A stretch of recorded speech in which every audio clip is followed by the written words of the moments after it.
Dari mana aja nih?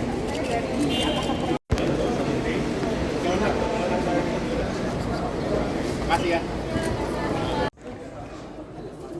Menteri Koordinator Bidang Infrastruktur dan Pembangunan Kewilayahan Agus Harimurti Yudhoyono memantau pergerakan penumpang di Terminal 1C Bandara Internasional Soekarno-Hatta. Dalam tinjauannya itu, AHY mengapresiasi ketepatan waktu penerbangan pesawat melalui Bandara Soekarno-Hatta yang mencapai 90%. Lebih lanjut, AHY juga memuji wajah baru Terminal 1C Bandara Soekarno-Hatta pasca proses revitalisasi usai kembali dibuka awal November 2025 lalu menyambut angkutan Natal dan Tahun Baru. Hal ini diungkapkan AHY kepada awak media Selasa 23 Desember 2025.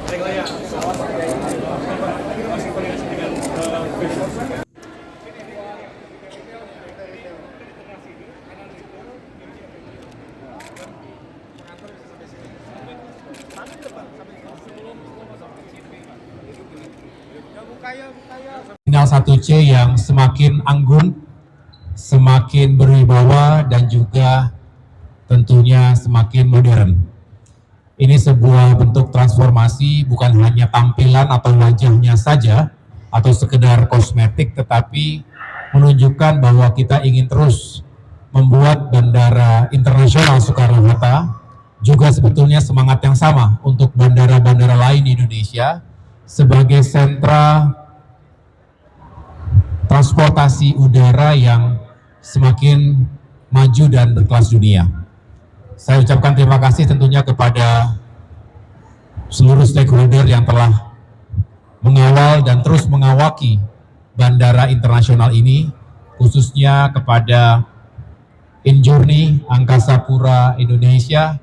Saya tadi mendapatkan penjelasan dari Bapak Ahmad Syahrir, Wakil Direktur Utama Injourney, dan teman-teman lainnya, termasuk dari Custom, Bea Cukai, dari Imigrasi, dan juga dari Karantina, CIQ, Customs, Immigration, dan juga Quarantine. Beberapa saat yang lalu, saya selaku Menteri Koordinator Bidang Infrastruktur dan Pembangunan Kewilayahan dan Menteri Imigrasi, para menteri lainnya di jajaran Kabinet Merah Putih, tentunya atas arahan Bapak Presiden Prabowo Subianto, mengintegrasikan sistem deklarasi yang bernama All Indonesia. Dan alhamdulillah per hari ini progresnya sudah semakin baik, 87%, dan kita harapkan tahun depan 90 dan bahkan tentunya pada akhirnya 100% yang sudah menggunakan All Indonesia untuk penerbangan dari luar negeri, terutama wisatawan mancanegara yang juga sekarang jauh lebih mudah dan jauh lebih singkat pengisiannya. Mengintegrasikan sejumlah aplikasi yang selama ini terpisah-pisah. Namun kunjungan saya kali ini tentu dalam konteks persiapan Nataru. Saat ini kita semua sedang mempersiapkan diri untuk transportasi masyarakat kita di masa Natal 2025 dan Tahun Baru 2026. Tadi pagi dan siang saya juga berkunjung melihat secara langsung di lapangan operasional dari Pelindo, dermaga pelabuhan untuk membawa masyarakat kita menggunakan kapal, termasuk kejajaran Pelni.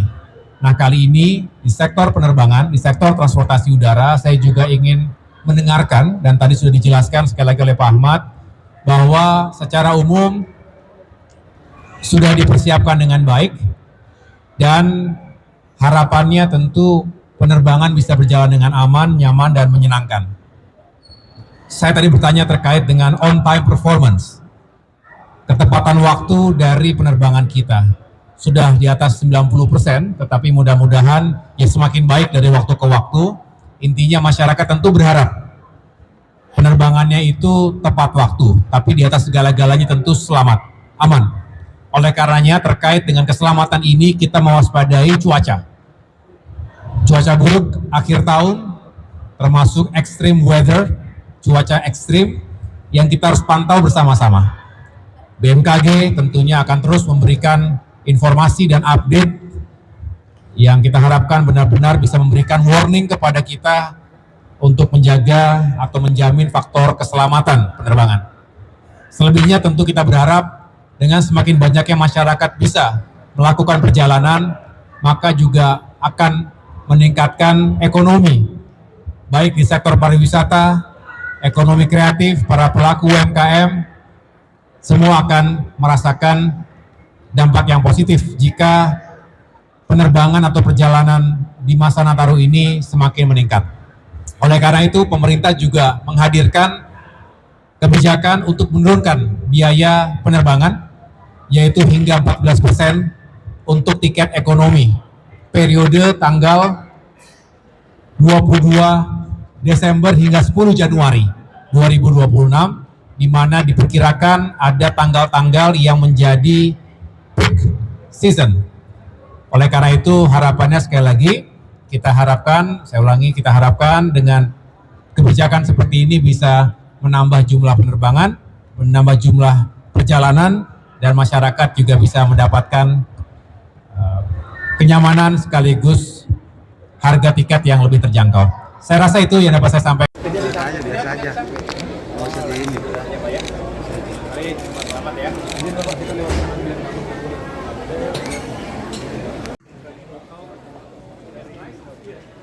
Sementara itu, General Manager Kantor Cabang Utama Bandara Internasional Soekarno-Hatta, Heru Karyadi menjelaskan, pergerakan penumpang pada periode Nataru menunjukkan tren peningkatan yang terus dipantau secara intensif.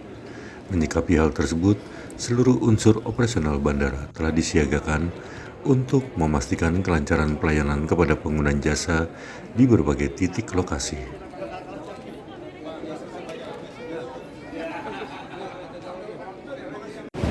Bismillahirrahmanirrahim. Assalamualaikum warahmatullahi wabarakatuh.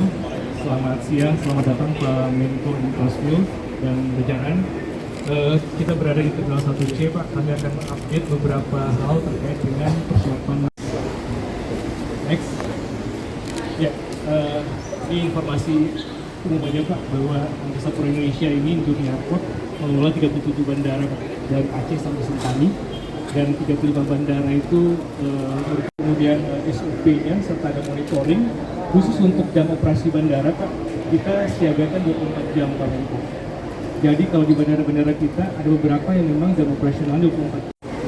Nah, kalau dilihat dari waktu posko, Pak, sebenarnya dari pemerintah ditetapkan tanggal 18 Desember, kami mulai 3 hari sebelumnya, Pak, 15 Desember, dan kurang lebih 517.000 penumpang. Angkasa Pura Indonesia selama periode Nataru ini, Pak, 15 sampai 21 Januari, itu kurang lebih akan melayani 3,4 juta. Khusus untuk Soekarno-Hatta saja sekitar 1,3 juta. 3,4 juta, sekitar 1 juta sekian. Itu di periode peak. Nah, pergerakan pesawat itu kurang lebih untuk periode peak 7.000 pergerakan pesawatnya. Untuk Soekarno-Hatta saja.